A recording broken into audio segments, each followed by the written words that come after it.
Magandang araw po. Ako po si Aisel Kiel D. Quilion ng Grade 4 Acacia. Ngayon po ako ay gagawa ng DIY face shield gamit ang mga recyclable materials na makikita lang po dito sa loob ng bahay.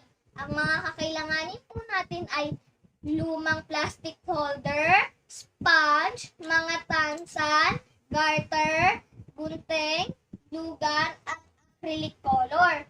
Warning! Kailangan po ng tulong ng magulang sa paggamit ng glue gun at gunting. Simulan na po natin! Ang una ko pong gagawin ay gugupitan ko po ang holder para ito po magsisilbing face shield.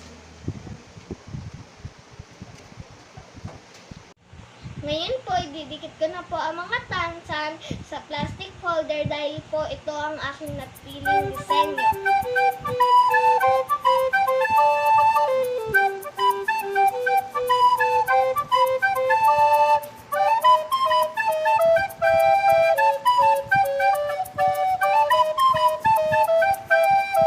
Pipintahan ko na po ang mga tansan gamit ang acrylic color.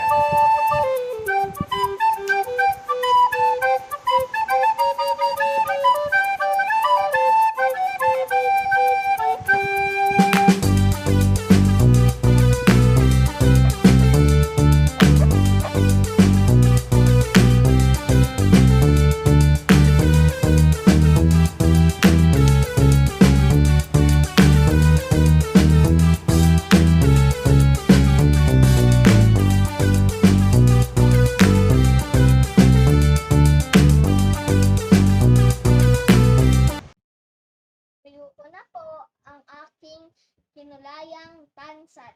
Ngayon po, ididikit ko na po ang sponge.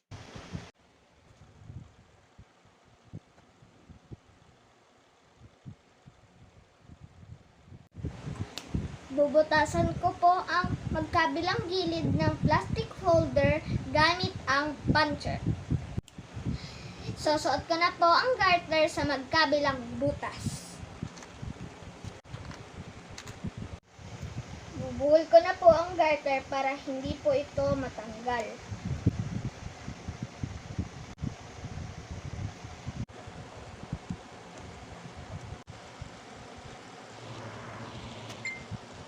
Ito po ang aking nagawang recyclable DIY face shield.